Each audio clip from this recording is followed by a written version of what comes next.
ప్రార్థన చేసుకొని వాక్యములోనికి వెళదాం. మహిమా స్వరూపుడు అయిన తండ్రి,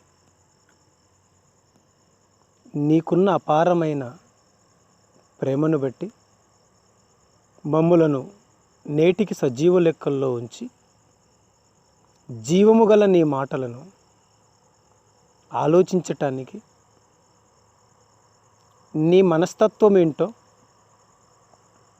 నీ మనసులో ఉన్న సుగుణాలేంటో నీ పిల్లలకు తెలియపరచటానికి నీ పాదదాసుడనైన నాకు ఈ భాగ్యం ఇచ్చినందుకు నీ పుణ్యపాదాలకు నమస్కారాలు చెల్లిస్తూ, దేవా, ఈ రాత్రి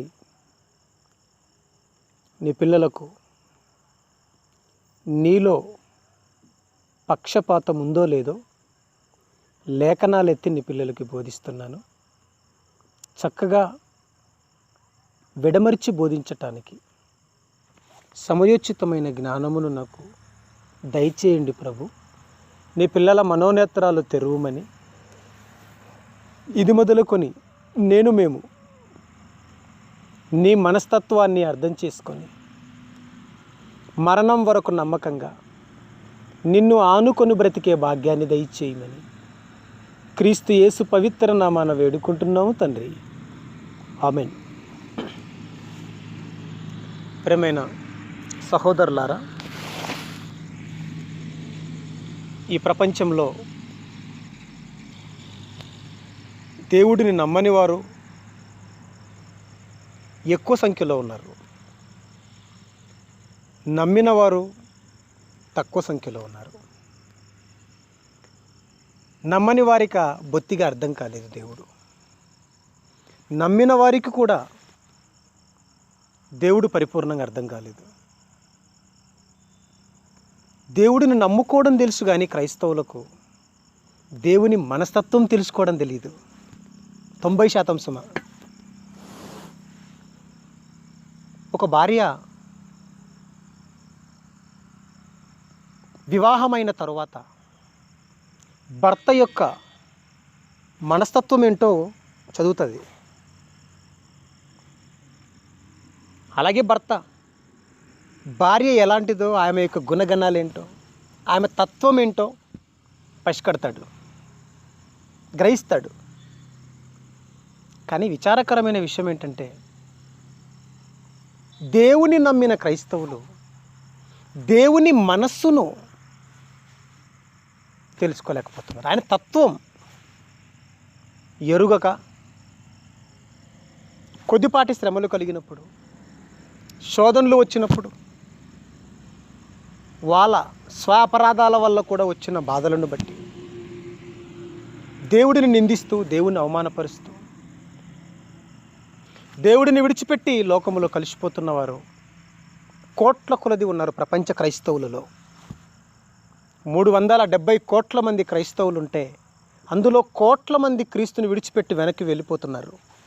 కారణం, క్రీస్తు బోధలోని పరమార్థం, తండ్రి మనసులోని తత్వం క్రైస్తవ సమాజానికి అంతుపట్టక, అర్థం కాక విడిచిపెడుతున్నారు. మరికొందరైతే దేవుడు పక్షపాతి, సమానమైన ప్రేమ ఆయనకు లేదు, అందరినీ ఒకేలా చూడటం లేదు, యాకోబుని ప్రేమించాడు, ఏశావును ద్వేషించాడు. పక్షపాతం కాదా?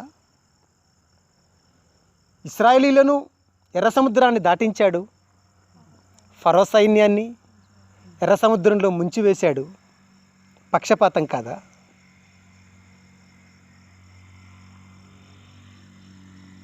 ఏనన్నా? దేవుడు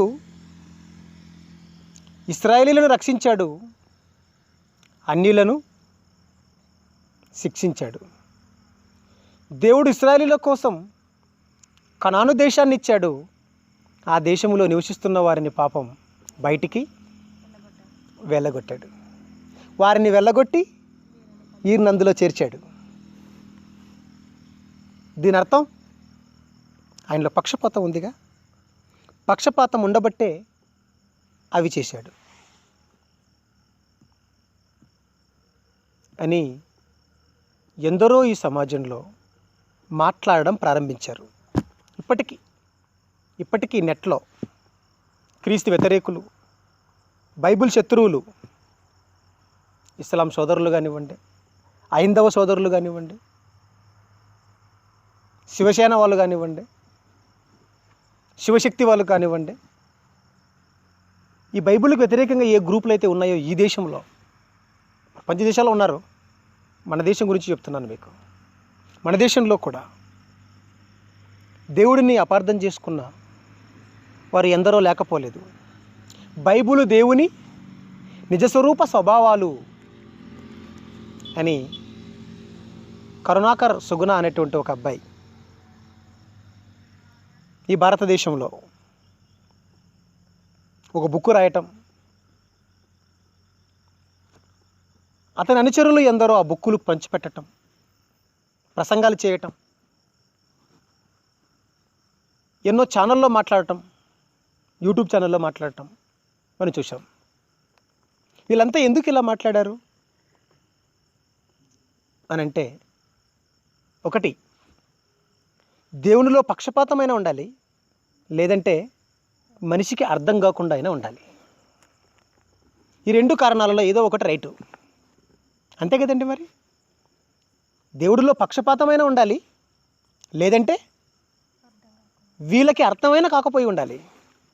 దేవుని మనస్సు, దేవుని తత్వం, దైవత్వం మనిషి మనోనేత్రానికి అందకపోయి ఉండాలి. ఎవరిది తప్పు?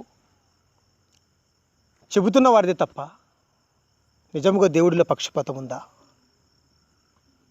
అని బైబిల్లోకి వెళ్ళి ఒరిజినల్గా లోకంలో చెబుతున్న బైబిల్ వ్యతిరేకుల మాటలు కాసేపు పక్కన పెట్టి ఫ్రెష్ మైండ్తో బైబిల్ని మనం ఆలోచిస్తే బైబిల్ ఏం చెబుతుందో, బైబిల్లోని భక్తులు దేవుడి గురించి ఏం మాట్లాడారో ఒకసారి మనం బైబిల్లోకి వెళ్ళి చూద్దాం.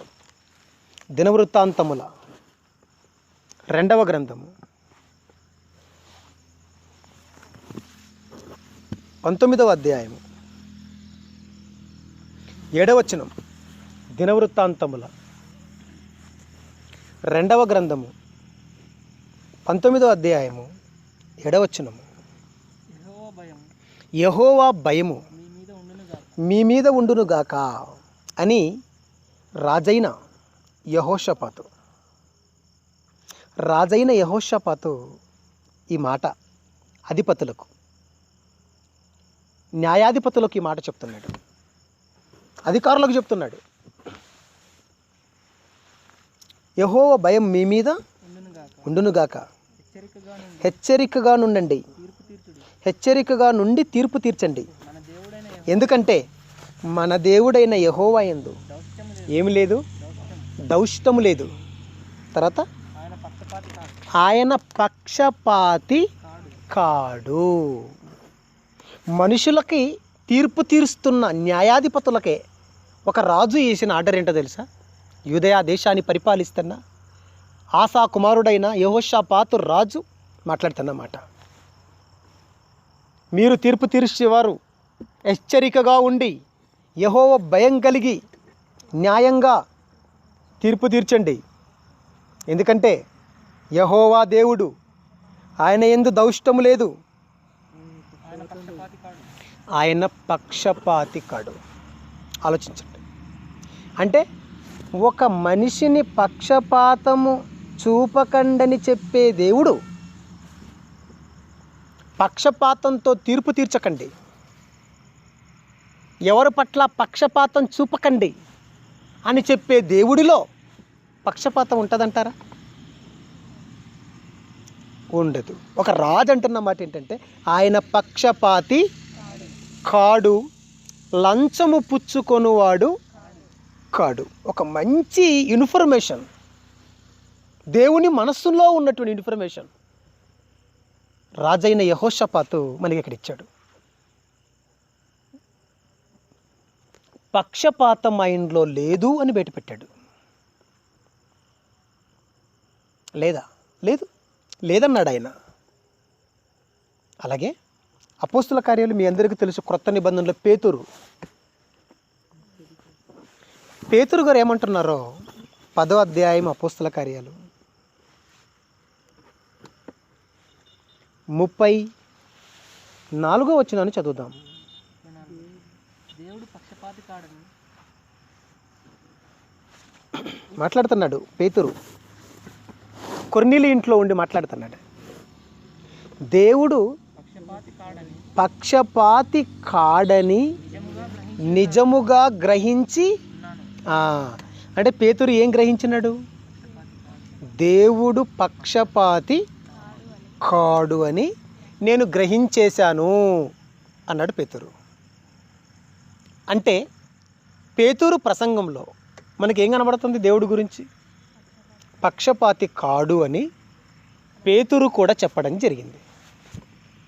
ఓకే, ఇక పేతురు గారు పత్రిక కూడా రాశాడు. పత్రికల్లో ఏం మెన్షన్ చేశాడో చదువుదాం ఒకసారి. పేతురు పత్రికకు వెళ్దాం. పేతురు రాసిన మొదటి పత్రిక చూడండి. మొదటి పత్రిక 1వ అధ్యాయం 17వ వచనం. పక్షపాతము లేకుండా క్రియలను బట్టి ప్రతివానిని తీర్పు తీర్చువాడు. పక్షపాతము లేకుండా క్రియలను బట్టి ప్రతివానిని తీర్పు తీర్చువాడు తండ్రి అని మీరు ఆయనకు ప్రార్థన చేయుచున్నారు అన్నాడు. ఏనన్నా? దేవుడు తండ్రి పక్షపాతి కాడు, క్రియల చొప్పున తీర్పు తీరుస్తాడు అన్న విషయం ఇక్కడ లీక్ చేసినాడు. అంటే దేవుడులో పక్షపాతం లేదు. మనుషుల క్రియలను బట్టి వాళ్ళకు తీర్పు తీరుస్తాడంతే. మనుషుల క్రియలను బట్టి వాళ్ళకి శిక్ష అమలు చేస్తాడు. మనుషుల తీర్పును బట్టి వాళ్ళకు మంచి చేస్తాడు. మనుషుల క్రియలను బట్టి వాళ్ళకి మేలు చేస్తాడు, కీడు చేస్తాడు. వాళ్ళ తత్వాలను బట్టి, వాళ్ళ చర్యలను బట్టి, వాళ్ళ క్యారెక్టర్స్ను బట్టి దేవుడు వాళ్ళ క్రియలను బట్టి తీర్పు తీరుస్తాడు తప్ప పక్షపాతం మాత్రం ఉండదు. ఇది బైబిల్ చెప్పిన వండర్ దేవుని గురించి. పక్షపాతం మాత్రం ఉండదు. క్రియలను బట్టి తీర్పు జరుగుతుంది అన్నాడు. అంటే ఈ మాటను దృష్టిలో పెట్టుకోండి. ఇప్పుడు పేతురు పత్రిక 1:17 మనసులో పెట్టుకొని ఇప్పుడు బ్యాక్ హిస్టరీలోకి రండి. పాత నిబంధన చరిత్రలోకి మనం వెళ్ళండి. అబ్రహాముని ఎందుకు యాకోబుని ఎందుకు ప్రేమించాడు? ఏశావును ఎందుకు ద్వేషించాడు? ఇశ్రాయేలీయులను ఎందుకు ఎర్ర సముద్రాన్ని దాటించాడు? ఫరో సైన్యాన్ని ఎందుకు ఎర్ర సముద్రంలో జల సమాధి చేశాడు? మిగతా ప్రపంచ పట్టణాలను ఎందుకు కాపాడాడు? సొదొమ గొమొర్రా 2 పట్టణాలను ఎందుకు బూడిద చేశాడు?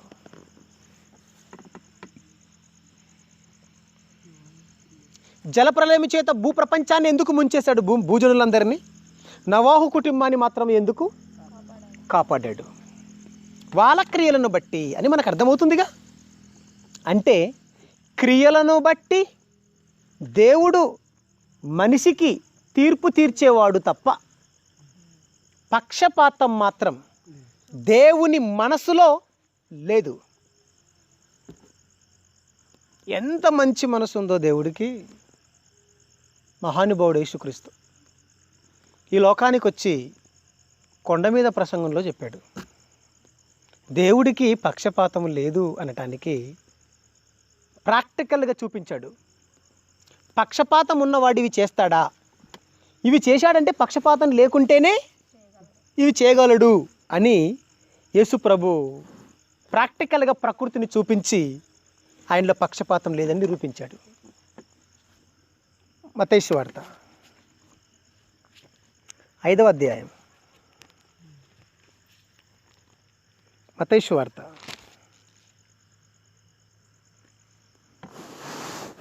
తీశారు నన్న 5వ అధ్యాయం 45వ వచనం, 5వ అధ్యాయము 45వ వచనం. ఆయన చెడ్డవారి మీదను మంచివారి మీదను తన సూర్యుని ఉదయింపజేసి. తమ్ముడు, ఒకవేళ దేవునిలో పక్షపాతమే ఉంటే తనని నమ్మి తనని ఆరాధిస్తున్న వారికి మాత్రమే సూర్యుని ఉదయింపచేయాలి. ఎందుకంటే సూర్యుడు ఎవరి వశంలో ఉన్నారు?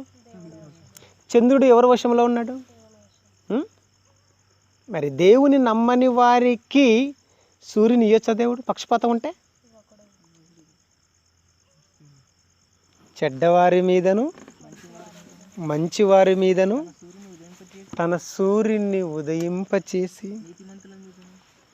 నీతిమంతుల మీదను అనీతిమంతుల మీదను వర్షము కురిపించుచున్నాడు. బా, ఎంత మంచి మనసు అయినది! నీతిమంతుల మీదను అనీతిమంతుల మీదను వర్షము కురిపించుచున్నాడు అని రాయబడి ఉంచండి. వర్షం కురిపించుచున్నాడు. నీతిమంతుల మీద అనీతిమంతుల మీద ఆయన వర్షము కురిపించుచున్నాడు. సూర్యుని ఉదయింపచేస్తున్నాడు. పక్షపాతం ఉంటే ఏనన్నా? దేవుని నమ్మిన మీ పొలాల మీద మాత్రమే వర్షం పడుతుందా? నమ్మనుల పొలాల మీద కూడా పడుతుందా? మనకు మాత్రమే సూర్యుడా? అందరికీ సూర్యుడా? అంటే ఇందులో పక్షపాతం ఉందంటారా లేదంటారా? లేదు. అంటే ఎంత మనసున్నా, ఎంత మంచి మనసున్నా మహాదేవుడు ఆయన. పక్షపాతం అయితే లేదు. అందరినీ సమానంగా చూస్తున్నాడు. చూడండి ఒకసారి మరొక మాట చూద్దాం. బైబిల్లో మరొక మాట కూడా చూద్దాం. లూకా సువార్త వెళదాం. మరో మాట చూద్దాం. లూకా సువార్త తీసారా నన్ను? 6వ అధ్యాయం 35వ వచనం చదువుదాం. మీరైతే ఎట్టి వారిని గూర్చి అయినను నిరాశ చేసుకొనక మీ శత్రువులను ప్రేమించండి, మేలు చేయండి, అప్పియండి, అప్పుడు మీ ఫలము గొప్పదయుండును, మీరు సర్వోన్నతుని. ఎందుకు ఈ మాట అన్నాడు? ఆయన శత్రువులను ఎట్టి వారిని గురిచైనను నిరాశ చేసుకొనకండి, నిరాశపడకండి. శత్రువులను ఏం చేయమన్నాడు? వాళ్ళకి ఏం చేయమన్నాడు? ఇంకేమి ఇవ్వమన్నాడు? అబ్బా, ఎంత మనసు అండి! శత్రువులనండి ఎవడైనా ప్రేమిస్తాడా? ఏనైనా శత్రు దేశాలకు అప్పిస్తుందా మన దేశం? పాకిస్తాన్కి అప్పిస్తుందా? ఇస్తుందన్న మన దేశం? శత్రువత్వం ఉంది ఇప్పుడు. శత్రువుకి ఏమి ఇవ్వాలట? అప్పు ఇవ్వాలి. శత్రువుని ఏం చేయాలట? ప్రేమించాలి. శత్రువుకి ఏం చేయాలట? మేలు చేయాలి. అప్పుడు మీ ఫలం గొప్పదై మీరు సర్వోన్నతుని కుమారులై ఉంటారు. ఎందుకు? ఇంతకు సర్వోన్నతుని కుమారులై ఉండాలంటే శత్రువుని ప్రేమించాలన్నమాట, శత్రువుకి మేలు చేయాలన్నమాట, శత్రువుకి అప్పు ఇవ్వాలన్నమాట. అదేనా? ఎందుకు? సర్వోన్నతునికి మీరు కుమారులై ఉండాలంటే అన్నాడు. ఎందుకు ఆ మాట అన్నాడు తెలుసా? ఇంతకు సర్వోన్నతునిలో ఏముందో కిందికి రండి. ఆయన అంటే తండ్రి, సర్వోన్నతుడు. సర్వోన్నతుడు కృతజ్ఞత లేని వారి ఎడలను, దుష్టుల ఎడలను ఉపకారి అయి ఉన్నాడు. బా, ఏం తమ్ముడు! కృతజ్ఞత ఉన్నవాడికే మనం ఉపకారం చేస్తాం, మేలు చేస్తాం. కృతజ్ఞత చెల్లించిన వాడికి మనం ఉపకారం చేస్తాం తమ్ముడు. దుష్టులకు ఉపకారం చేస్తామా? మన వల్ల అవుతుందంటారా? మంచివాడు వచ్చి అడిగితేనే ఇవ్వలేని పరిస్థితి మన దౌర్భాగ్యపు జీవితం, మనిషి మనస్తత్వం అది. కానీ దేవుడట కృతజ్ఞత లేని వారికి, దుష్టుల ఎడలను ఉపకారి అయి ఉన్నాడు. అందరికి తమ్ముడు ఉపకారం చూపుతున్నాడు. యాక్చువల్లీ కృతజ్ఞత కలిగిన వారికి ఉపకారం చేయాలి కదా, పరిశుద్ధులకు ఉపకారం చేయాలి. కానీ ఈ మహాత్ముడు, ఈ మహనీయుడు దుష్టులకు ఉపకారం చేస్తుండట, కృతజ్ఞత లేని వారికి ఉపకారం చేస్తున్నాడట. మంచి వాళ్ళ మీద వర్షం కురిపిస్తున్నాడట, చెడ్డ వాళ్ళ మీద వర్షం కురిపిస్తున్నాడట. మంచి వాళ్ళకి సూర్యుని పంపిస్తున్నాడట, చెడ్డ వాళ్ళకి సూర్యుని పంపిస్తున్నాడట. ఎంత మంచి మనసున్నవాడు. ఇందులో పక్షపాతం కనపడుతున్న తమ్ముడు మనకి లేదు. దేవుడు ఎవరినైనా శిక్షించాడంటే, దేవుడు ఎవరినైనా రక్షించాడంటే, రక్షించే వారిని బట్టి వాళ్ళ క్రియలను బట్టి రక్షించుంటాడు, శిక్షించే వారిని వాళ్ళ క్రియలను బట్టి శిక్షించుంటాడు. కానీ వాళ్ళ శిక్షకు కారణం దేవుని పక్షపాతం మాత్రం కాదు. ఒకసారి దేవుడు శిక్షించిన వారిని ఎందుకు శిక్షించాడో ఒకసారి ఆ కాన్సెప్ట్ మీకు చెప్తాను. దేవుడు శిక్షించిన ప్రతి చోట బైబిల్లో ఎందుకు శిక్షించాడు, కారణం, బలమైన కారణం, న్యాయబద్ధమైన కారణం ఉంటుందో లేదో మీకు చూపిస్తాను. ఏనన్నా గమనించండి. దీన్ని బట్టి మనకి ఏమర్థమవుతుంది? దేవుడు పక్షపాతి కాడు. దేవుడు పక్షపాతి కాడు. మరి ఏమవుతాడు? అందరిని సమానంగా చూసుకునే మంచి మనసున్నవాడు మన తండ్రి అయిన దేవుడు. ఆయనలో పక్షపాతం లేదన్నది ఒక యెహోషాపాతు రాజు మాటను బట్టి, పేతురు గారి మాటను బట్టి, పేతురు గారి పత్రికని బట్టి, ఏనన్నా యేసుక్రీస్తు కొండ మీద ప్రసంగాన్ని బట్టి, మత్తయ్య గారు రాసిన రచనను బట్టి, వైద్యుడైన లూకా రాసిన రచనను బట్టి దేవునిలో పక్షపాతం లేదని, సమానత్వం ఉందని, అందరినీ ఒకేలా చూసే తత్వం ఉందని, కాకపోతే న్యాయవంతుడు గనక క్రియలను బట్టి వరకు తీర్పు తీరుస్తాడని క్లారిటీ ఇచ్చారు భక్తులు. చివరికి మనందరికీ సుపరిచితమైన భక్తుడు బైబిల్లో ఉన్నాడు. మొదటి శతాబ్దంలో ప్రపంచ రాజ్యాలని దేవుని జ్ఞానం అనే కొరడతో తరిమి కొట్టిన విజ్ఞానవేత్త ఉన్నాడు మొదటి శతాబ్దంలో. ఆయనే అపోస్తులుడైన పౌలు. వీర ఖడ్గం చేత పట్టుకున్నాడు. దేవుని పక్షాన ఎంతటి వాడినైనా తల క్రిందులు చేసి, దేవుడు న్యాయవంతుడని, దేవుడు నిజాయితీపరుడని, రాజ్యం వచ్చిందని, రాజ్యస్థాపన జరిగిందని, యేసు వచ్చాడని, పరిశుద్ధాత్మ వచ్చిందని, 1000 ఏళ్ల పరిపాలన జరుగుతుందని కరాఖండిగా నిలదీసి ఎంతటి వాడికైనా సమాధానం చెప్పగలిగిన అగ్రగణుడు ప్రారంభ శతాబ్దంలో ఉన్నాడు. ఆయనే అపోస్తులుడైన పౌలు గారు. ఆయన ప్రసంగంలోకి వెళ్ళి ఒకసారి తొంగి చూద్దామా? ఆయన ఏమంటున్నాడు? రోమపత్రిక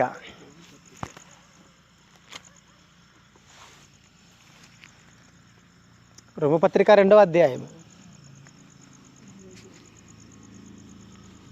రోమపత్రిక 2వ అధ్యాయం చూడండి. తీసారా? రోమపత్రిక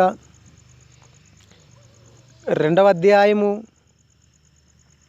6వ వచనం. ఆయన ప్రతివానికి వాని క్రియల చొప్పున ప్రతిఫలమిచ్చును అని రాయబడి చూడండి.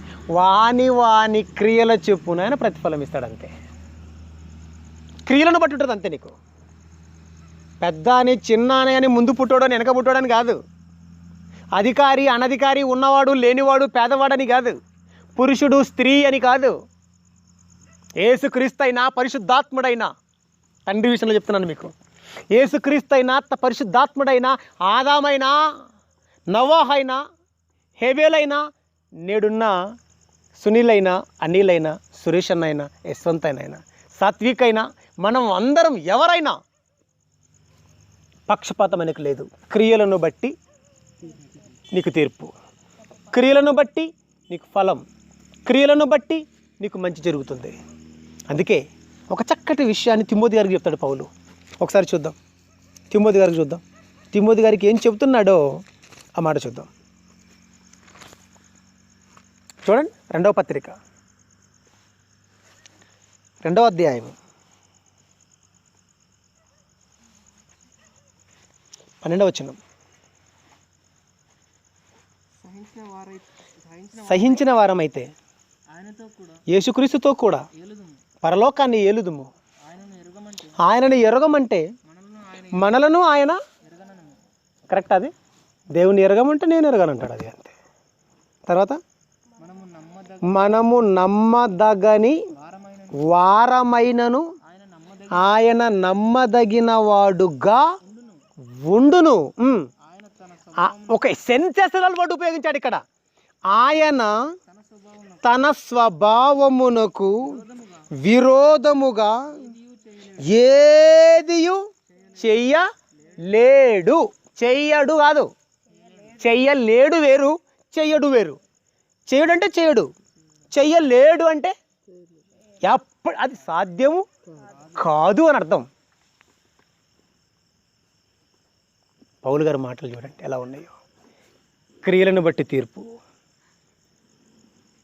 ఆయన మనము నమ్మదగిన వారం కాకపోయినను ఆయన మాత్రం నమ్మదగినవాడు. పౌలు గారు ఏం మాట్లాడుతున్నారు? అందుకే లోకాన్ని పెంట కుప్పగా ఎంచుకున్నాడు. అందుకే సమస్తాన్ని పెంట అన్నాడు. అందుకే దేవుడి కోసం రాష్ట్రాలు, దేశాలు, ఖండాలు దాటిపోయాడు.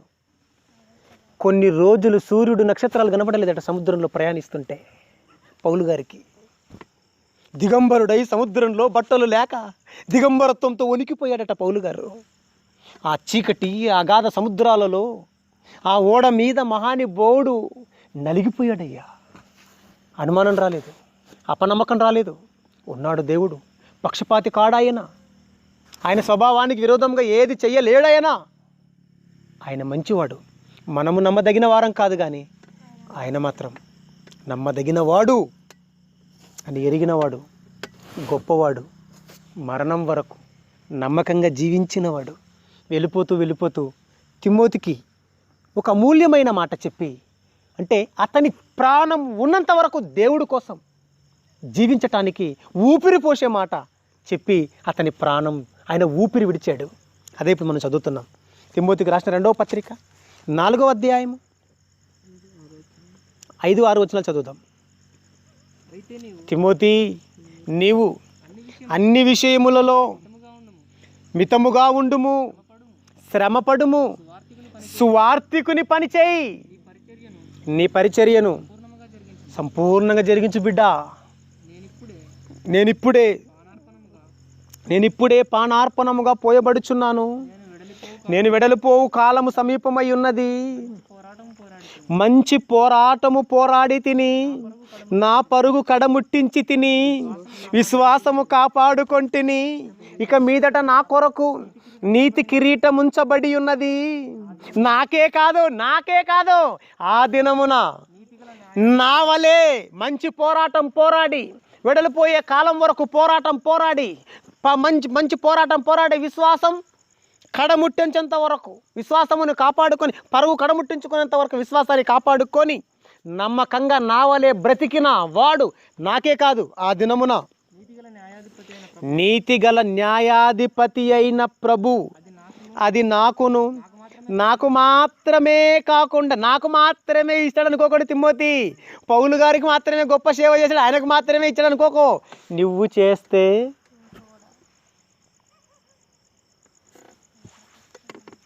నాకు మాత్రమే కాదు. న్యాయాధిపతి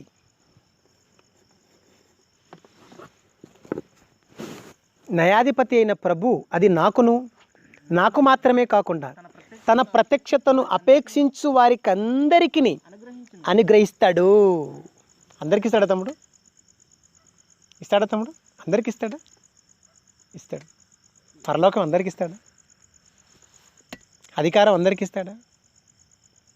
క్రియలను బట్టి, ప్రయాసను బట్టి, కష్టాన్ని బట్టి ఇస్తారు. అందరు ఎమ్మెల్యేల తమ్ముడు? అందరు ఎంపీలా? అందరూ ముఖ్యమంత్రులా? అందరూ ప్రధానులా? కాదే. కష్టాన్ని బట్టి, ప్రయాసను బట్టి, త్యాగాన్ని బట్టి పోస్టులు ఉంటాయి పరలోకంలో కూడా. సుమ అర్థమవుతుందా? అలా ఉంటేనే పక్షపాతి దేవుడు కాడు. ఎవరికి తగినట్టు, ఎవరి క్రియలను బట్టి వాళ్ళకి స్టేజ్ ఉంటుంది పరలోకంలో. ఏనన్నా? అలాగని హై క్యాడర్లో ఉన్నవాడు లో క్యాడర్లో ఉన్నవాడిని ఇబ్బంది పెట్టే గుణం వానికి ఉండదు. వింటున్నారా? అధికారం కలిగిన వాడే ఎలా ఉంటాడో తెలుసా? దాసుడుగా ఉంటాడు పరలోకంలో. యేసుప్రభు మనసు ఇప్పుడు మనకు అర్థం కాదండి. పరలోకానికి వెళ్ళిపోతే ఆయన మనస్తత్వం ఏంటో, ఆయన దీనత్వం ఏంటో, ఆయన దీనత్వానికి ముగ్ధులైపోయినారు తమ్ముడు మొదటి శతాబ్దంలో. ఏంటి తమ్ముడు, పల్లెములో నీళ్లు పోసుకొని నడికట్టు తువాల తీసుకొని పేతురు పాదాల దగ్గరికి పోయినాడంటే మీరు ఆలోచించండి తమ్ముడు. పేతురు అంటాడు, ప్రభువా ఏంటయ్యా వల వేయమంటే వల నిండా చేపలు పడ్డాయి. ఒక చేపకి గాలము ఒక గాలం పెట్టుకొని సముద్రంలో వేస్తే ఒక చేప పడుతుంది. దాని నోట్లో 1/2 షెకెల్ ఉంది. నీ 1/2 షెకెల్ నా 1/2 షెకెల్ పన్ను వసూలు చేసే వారికి ఇచ్చేయని చెబితే ఉందయ్యా అందులో. కుంటివాడు లేచి నడిచాడు, గుడ్డివాడు కళ్ళు తెరిచాడు, కుష్ఠరోగులు బాగైపోయారు, చచ్చిపోయిన వారు లేచొచ్చారు. ఏంటి ప్రభువా నువ్వేంటి, నీ స్టేటస్ ఏంటి? సముద్రం మీద నడిస్తే పేతురు వండర్ అయిపోయినాడు తమ్ముడు. రాత్రి 4వ జామున సముద్రం మీద నడుచుకుంటూ వస్తుంటే శిష్యులు అబ్బురపోయారు. అందరూ భయపడుతుంటే, పిల్లలారా భయపడకండి, నేనే మీ ప్రభువును అనేసరికి వండర్లో వండర్ అండి వాళ్ళు. ఏం తమ్ముడు, అద్భుతంలో అద్భుతం. ఏంటిది? సముద్రం మీద నడుచుకుంటూ రావటం ఏంటి? మా ప్రభు. తమ్ముడు సముద్రం మీద నడవాలంటే నాటి జోక్ తమ్ముడు, మామూలు విషయం అంటారు అది? జోక్ అంటారు అది? ఇప్పటి వరకు విశ్వశాస్త్రవేత్తలకు అంతుపట్టలేదు సముద్రం మీద నడవగలమా మనిషి అని. మంచు గడ్డల మీద నడవగలము కానీ ఏనన్నా నీళ్ళ మీద నడవలేం. That is our Jesus Christ. ఏమంటారు దాన్ని? మహిమని ఏమంటారు తమ్ముడు? Glory. That is our Jesus Christ glory, not magic. That is glory. నిజమంటే ఎంత గొప్ప విషయం ఇది. నీళ్ళ మీద నడవటం అంటే నీకు నమ్మకం రాలేదు తమ్ముడు ఇంకా నీ ప్రభు మీద, చచ్చిపోయేంత వరకు. అందుకే ఒక భక్తుడు పాట పాడాడు, నా జీవిత కాలం అంతా సర్వేంద్రియాలు నీ సేవలో. చెప్పండి, అద్భుతమైన సాంగ్ అది, లోతైన యథార్థ భావంతో కూడుకున్న సాంగ్ అది.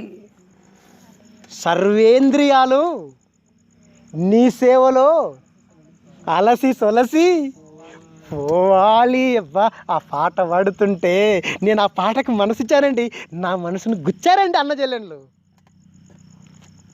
నిజమండి, అద్భుతంగా అండి. మన సోదరులండి, మన క్రీస్తుని నమ్మిన వాళ్ళేనండి. క్యాస్ట్ ఏదైనా మనమంతా ఒక కుటుంబం. ఓకే, గమనించండి. అందులో ఉన్న యథార్థ భావం అంటే ఎందుకు అలా కరెక్ట్ అయిపోయారు యేసుప్రభుకి వాళ్ళు అంటే వాళ్ళకి తెలుసు బైబిల్ గొప్పతనం. యేసుప్రభు ఎంత గొప్పవాడో వాళ్ళు నమ్మేశారంతే. జీవితం దేవుని చేతులు పెట్టినారు వాళ్ళు. చచ్చిపోయేంత వరకు విడిచిపెట్టరు. ఏనన్నా విడిచిపెడతారంటారా? సాధ్యమవుతుందా? ఒక జేమ్స్కి సాధ్యమవుతుందా? లేదు ఒక విజయ్ ప్రసాద్ రెడ్డికి సాధ్యమవుతుందా? ఒక సునీల్ విడిచిపెట్టగలడా? ఒక వంశాన్ని విడిచిపెట్టగలడా? సునీల్ అన్న విడిచిపెట్టగలడా? ఆలోచించండి. ఉపేంద్రని విడిచిపెట్టగలడా? సంతోషాన్ని విడిచిపెట్టగలడా? సాంశనుని విడిచిపెట్టగలడా? వీళ్ళు విడిచిపెట్టలేరు. ఊపిరిపోయేంత వరకు బైబిల్కి ఊపిరిపోస్తారు. ఊపిరిపోయేంత వరకు ప్రపంచ మానవాళ్ళకు వాక్యం అనే ఊపిరిపోస్తారు. జీవాన్ని నింపుతారు ప్రపంచాన్ని. ప్రపంచంలో జీవం నింపుతారు వాళ్ళు ఉన్నంత వరకు. నేను ఎందుకు ఈ మాట చెప్తున్నానంటే, నాన్న దేవుడి కోసం బతికితే గొప్పగా బతకాలి మనం. ఎందుకంటే అందరిలా ఉండకూడదు. మనం లోకానికి వేరై మనం సమాజంలో బతకాలి. మనలా ఎవడు ప్రవర్తించకూడదు. మనలాంటి క్యారెక్టర్ ఇంకొకరికి ఉండకూడదు. అంత గొప్పగా బతకాలి మనం. ఎవడైనా మనం ఒకరిని మాదిరిగా తీసుకోకూడదు. చెప్తాముడు చెప్పనిల్, మనము ఒకరికి మాదిరిగా తీసుకోకూడదు. ఈ జనరేషన్లో మనల్ని ఒకడు మాదిరిగా తీసుకోవాలి. అంత గొప్పగా బతకాలి మనం. బ్రతికితే అలా బతకాలి. మనల్ని ఒకడు మాదిరిగా తీసుకోవాలి. ఉంటే అనిల్ ప్రవర్తనలా ప్రవర్తించాలరా, ఉంటే అనిల్లా పరిశోధించాలరా బైబిల్ని, ఉంటే సునీల్లా బైబిల్ని బోధించాలరా, ఉంటే యశ్వంతులా ప్రవర్తించాలరా, అటువంటి క్యారెక్టర్ ఉండాలరా అని సమాజం మనల్ని స్ఫూర్తిగా తీసుకోవాలి తమ్ముడు. అంత గొప్పగా ఎదగటానికే మనం నడుం బిగించాలి. జీవితం చాలా చిన్నది. రాజులకు అర్థం కాక చరిత్రలో రాలిపోయారు. ఇంతటి మహాజ్ఞానం చేత పట్టుకున్నాం. శారీరకంగా పేదవాళ్ళమే, శారీరకంగా చిన్నవాళ్ళమే, కానీ మన చేతిలో ఉన్నది మహాజ్ఞానం, అనంత జ్ఞానం. దీన్ని గుండెలకు అద్దుకోండి తమ్ముడు. దేవుడి కోసం గొప్పగా బతుకుదాం. ఓడో షరో జెండా గురించి విన్నాడు, పాట రాశాడు. అమ్మా నాన్నల మీద చదువులమ్మ తల్లి విలువ తెలిసి ఎంఏ ఏం పాస్ అయ్యాడట, ఎంఏ పట్టా పొందానంటాడు. ఎంఏ ఇంగ్లీష్ పట్టా పొందానన్నాడు. ఆయన పేరేంటో ఉంది తమ్ముడు, ఒక తమ్ముడు. ఆలోచించండి దేవుని పిల్లలారా. ఈ మాట నేను మీకు ఎందుకు చెప్తానంటే, వాడికి షరో జెండా విలువ తెలిసింది, గుండెకు అద్దుకుంటా అన్నాడు, కానీ బైబిల్ జెండా తెలియదు వాడికి. బైబిల్ని గుండెకు అద్దుకోవాలి. మనం కూడా ఒక కొత్త విప్లవాన్ని తీసుకురావాలి తమ్ముడు. ఒక నూతన పదం వైపు తీసుకెళ్ళాలి ఈ ప్రపంచాన్ని. బతికినావంటే నీ వెనక గాంధీ వెనక నడిచినట్టు నడిచిరావాలి. నీ వెనక మంది జనాభా గాంధీ కర్ర పట్టుకొని గోషు పోసుకొని నడిస్తే అతని వెనక ఏం తమ్ముడు ఏం చేయాలండి? అతని వెనక సైన్యం రావాలి బ్రిటిష్ వాళ్ళ దగ్గరికి. వింటున్నావా? గాంధీజీ అంటే ఏమనుకుంటున్నారు మీరు? గాంధీజీ యేసుక్రీస్తు యొక్క సూక్తులని అలవార్చుకున్నవాడు. గాంధీజీ యేసుని పూర్తిగా నమ్మలేదు, కానీ అతని మాటల్ని నమ్మి దేశానికి ప్రకటించాడు. క్రైస్తవుడిగా మారలేకపోయాడు. అది బాధాకరమైన విషయం. ఓకే, దేవుని పిల్లలారా ఆలోచించండి. దేవునిలో పక్షపాతం లేదు. సమానముగా తీర్పు తీర్చేవాడే మన తండ్రి. నీ ప్రయాసను బట్టి పరలోకంలో నీకు ప్రతిఫలం ఉంటుంది. వింటున్నారు కదా? అంత గొప్పవాడు పేతురు పాదాల దగ్గరికి పల్లెములో నీళ్లు పోసుకొని పోతే పేతురు ఆశ్చర్యపోయి, ప్రభువా నువ్వు నా పాదాలు గడగటం ఏంటయ్యా? ప్రపంచంలో గురువు పాదాలు శిష్యులు గడగగా చూసాం, కానీ గురువే శిష్యుల పాదాలు గడగగా మొట్టమొదటిగా నిన్నే చూస్తున్నాం ప్రభువా అని పేతురు వండర్ అయిపోయి, వద్దు ప్రభువా నా పాదాలు గడగ కంటే యేసుప్రభు అన్న మాట వింటేనండి గుండెలు కదిలిపోతాయ్యా. ఇంటికందరూ చదువుకోండి. యోహాను సువార్త 13లో ఉంటుంది. ఏమంటాడు తెలుసా? పేతురు, నేను నీ పాదములు కడగకపోతే నాతో నీకు పాలు లేదు పేతురు అంటాడు. పాలు లేదనేసరికి పేతులు గుండెలు కదిలిపోతాయి. ప్రభువా పాదాలే కాదు తల వరకు కడుగు ప్రభువా అంటాడు.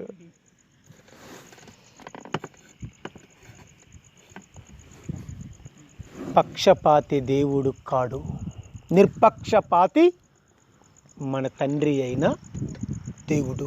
పవిత్రుడు, న్యాయవంతుడు, యథార్థవంతుడు, నీతిమంతుడు. ఆయనలో కక్ష, కలహాలు, ఈర్ష్య, ద్వేషం, క్రోధం, ఇవన్నీ పగ, ప్రతీకారాలు ఆయనలో లేవు. ఎదుటి వాళ్ళ మనుషుల క్రియలను బట్టి వాళ్ళకు తీర్పు తీర్చి జరుగుతాడంతే. ఆయన లా ప్రకారం, ఆయన గీసిన చట్ట ప్రకారం చెప్తాడు, నాకు లోబడి బ్రతికితే నా దగ్గరికి చేర్చుకుంటాను, నా వలన వచ్చే మేలులు పొందుతారు. నాకు వ్యతిరేకంగా మీరు తిరగబడితే నేనిచ్చే కాలం వరకు మీకు నా నుండి ఏమందాలు అన్నందుతాయి. ఒక ఫైనల్ డే ఉంది. ఆ డే రోజు న్యాయబద్ధమైన తీర్పునిచ్చి మిమ్మల్ని నిత్య జీవానిక, నిత్య నరకానిక ఎక్కడన్నది మీ క్రియలే నిర్ధారిస్తాయి అని బయట పెట్టేశాడు తమ్ముడు. ఎక్కడుంది అది?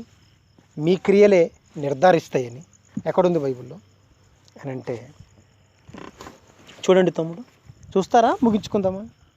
ఇంట్రెస్ట్ ఉందా తమ్ముడు వినటానికి? ఓకేనా? చూడండి ఒకసారి. తిమోతికి రాసిన మొదటి పత్రిక 5వ అధ్యాయం 24వ వచనం చూడండి. 5వ అధ్యాయము 24వ వచనాన్ని చదవండి. మీ ఆసక్తిని బట్టి ఇంకిన్ని ఎక్కువ సంగతులు చెప్తున్నాను. ఓకే. 24 కొందరి పాపములు తేటగా బయలుపడి న్యాయపు తీర్పునకు ముందుగా నడుచుచున్నవి, మరికొందరి పాపములు వారి వెంట వెళ్ళుచున్నవి. అటువలే మంచి కార్యములు తేటగా బయలుపడుచున్నవి, బయలుపడనివి దాచపడనేరవు. మంచి పనులైనా చెడు పనులైనా, పాపమైన పవిత్రత అయినా, న్యాయపు తీర్పు, న్యాయం అన్నమాట. ప్రకటన గ్రంథం 14వ అధ్యాయము చూడండి. తీసారా? 14వ అధ్యాయం చూడండి ఏమంటున్నాడు. 13వ వచనం. అంతటా ఇప్పటి నుండి ప్రభునందు మృతు పొందు మృతులు ధన్యులని రాయుమని పరలోకము నుండి ఒక స్వరము చెప్పగా వింటిని. నిజమే, వారు తమ ప్రయాసములు మాని విశ్రాంతి పొందుదురు. వారి క్రియలు వారి వెంట పోవునని ఆత్మ చెప్తున్నాడు. ఆత్మ చెప్పుచున్నాడు. చచ్చిపోతే క్రియలు మన ఇంట వస్తాయా? మన ఆస్తి రాదు, మన ఇల్లు రావు, కానీ మన క్రియలు మన ఇంట వస్తాయట. ఆత్మ చెప్తున్నాడు. యోహాను గారు చెప్పింది, పరిశుద్ధాత్మ దేవుడు చెప్పాడు. పరిశుద్ధాత్మ దేవుడు చెప్పాడంటే ఏకగ్రీవంగా యావత్తు ప్రపంచం నోరు మీద వేసుకుని వినాలంతే. That is our holy spirit speciality. తమ్ముడు, కనుక పరిశుద్ధాత్ముడు చెప్పాడంటే అది 100% ఎవడైనా నమ్మాల్సిందే. ఇంకా మన క్రియలు మన వెంట వస్తాయట. మన క్రియలను బట్టి మనకు ప్రతిఫలం దొరుకుతుంది అని పౌలు గారు క్లారిటీ ఇచ్చాడు. మరింత చూద్దాం ఒకసారి. కొరింథీ పత్రిక, 2వ కొరింథీ పత్రిక, అనగా కొరింథీలకు రాసిన 2వ పత్రిక 11వ అధ్యాయం. కొరింథీలకు రాసిన 2వ పత్రిక 11వ అధ్యాయం 15వ వచనము 2వ లైను. వారి క్రియల చొప్పున వారికి అంతము కలుగును అన్నాడు. చూసండి, క్రియలను బట్టి అంతం. అంతం అంటే నీ క్రియలను బట్టి నీకు ఫలం ఉంటుంది అని అర్థం. వారి క్రియల చొప్పున వారికి అంతం ఉంటుంది. ఇది మీకు అర్థం కావడం, బైబిల్ భాష మీకు అర్థం కావడానికి రోమపత్రికలోకి రావాలి. ఇప్పుడు అంతం అంటే ఏంటనేది రోమపత్రిక 6వ అధ్యాయం. మీరు వింటున్నారు కనుక నేను చెప్తున్నాను. 6వ అధ్యాయం 22వ వచనం, 21 చదువుదాం. అప్పటి క్రియల వలన మీకేమి ఫలము కలిగను? వాటి గురించి మీరిప్పుడు సిగ్గుపడుచున్నారు కారా? వాటి అంతము మరణం. వాటి అంతము మరణమే. అంటే వాటి వలన వచ్చేది మీకు మరణమే. అంతము అంటే వాటి ముగింపు ఏం జరుగుతుంది? ఇక మీకు అవి చేస్తారు కదా, ఇంకా అవి చేసిన తర్వాత నెక్స్ట్ మీకు ఏముంటుంది? దాని అంతం అంటారు. ఇది మీ క్రియల ముగింపు, మీ క్రియల అంతం. ఏం జరుగుతుంది? మీ క్రియలను బట్టి మీకు అంతం ఉంటుంది. అంతం అంటే మీ క్రియల అంతం అంటే ఆ క్రియల తర్వాత వచ్చేదన్నమాట. నెక్స్ట్ క్రియల తర్వాత మీరు చేసిన క్రియలు ఏవైతే ఉన్నాయో వాటి చేసిన తర్వాత జరిగేది ఏంటో ఆ పరిణామం చెప్తున్నాడు. ఓకే, 22 చదువుదాం. ఆయనను ఇప్పుడు పాపం నుండి విమోచింపబడి దేవునికి దాసులైనందున పరిశుద్ధత కలుగుటయే మీకు ఫలం. దాని అంతం దేని అంతం? పరిశుద్ధత అంతం, నిత్య జీవం మీకు. నెక్స్ట్, ఎలయనగా పాపం వలన వచ్చు జీతం మరణం, అయితే దేవుని కృపావరం మన ప్రభువైన యేసుక్రీస్తునందు నిత్య జీవం. దీన్ని బట్టి మనకి ఏమర్థమవుతుందంటే మన క్రియలను బట్టి మనకు అంతం ఉంటుంది, పక్షపాతం ఉండదు. ఈరోజు నేను ఇంతగా బోధిస్తున్నా కదా మీకు, నేను పొరపాటు చేశాను అనుకోండి, మళ్ళీ నేను ఏదైనా పాపం చేశాను అనుకోండి, ఎవరినైనా మోసం చేయటము లేదా వ్యభిచారము, నరహత్య, ఏం తమ్ముడు ఏదో ఒకటి నా జీవితంలో జరగరాని జరిగింది అనుకోండి, ఇంతగా గొప్ప బోధ చేశాను కదా అని నా వ్యభిచారాన్ని కప్పిపెట్టి నాకు పరలోకం ఇయ్యడు. నా క్రియలను బట్టి పరలోకం ఇస్తాడు. అందుకే ఇంకొక విషయం పెట్టాడు అందులో, క్షమాపణ కోరుకుంటే మళ్ళీ అవకాశం అయితే ఉంది. నేనేదో గొప్ప కార్యాలు చేశాను కదా గతంలో అని, ఇప్పుడు నేను పాపం చేస్తే ఇప్పుడు చేసిన ఈ పాపాన్ని పట్టించుకోకుండా గతంలో ఉన్న నీతి క్రియలను బట్టి నాకు పరలోకం ఇస్తాడు అనుకుంటే పొరపాటు, అది జరగదు. ఇప్పటి నుంచి మరణం వరకు, చివరి శ్వాస వరకు, ఊపిరి వరకు, అందుకే పౌలన్నాడు, వెడలిపోయే కాలం వరకు మంచి పోరాటం, పరగు కడముట్టించుకునేంత వరకు విశ్వాసం కాపాడుకోవాలి. అప్పుడు మనిషికి స్వర్గం. అంతవరకు పరలోకానికి వెళ్ళిపోతామన్న గ్యారంటీ లేదు. ఆలోచించండి, ఒక మంచి నిర్ణయం తీసుకోండి.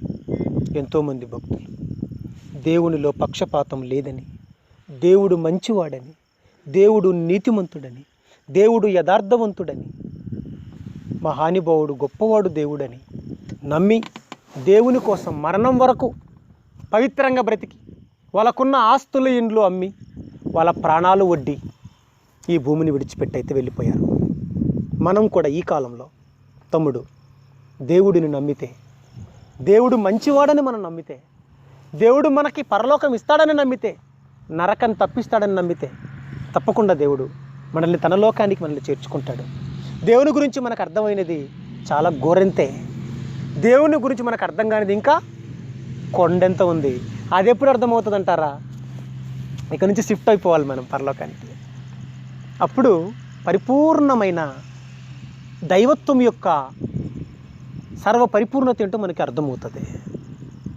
అర్థం చేసుకుందాం, కళ్ళు మూసుకోండి. దేవా, ఈ మాటలు, నీలో పక్షపాతము లేదన్న ఈ మాటలు నీ పిల్లలు విన్నారు. నువ్వు మంచివాడవునైనా, యథార్థవంతుడవునైనా, పవిత్రుడవునైనా, నిష్కల్మషుడవునైనా, నీవు ఏ కల్మషం లేదు, నిష్కలంకుడవు. నీ నేత్రం పాపాన్ని చూడలేని నిష్కల్మషమైనది. పవిత్రుడవు ప్రభు. నీ గర్భాన పుట్టిన మేము పాపలోకానికి వచ్చి పాపమంటించుకొని నీ కంట కన్నీరు పెట్టావు నాయన. క్షమించు ప్రభు.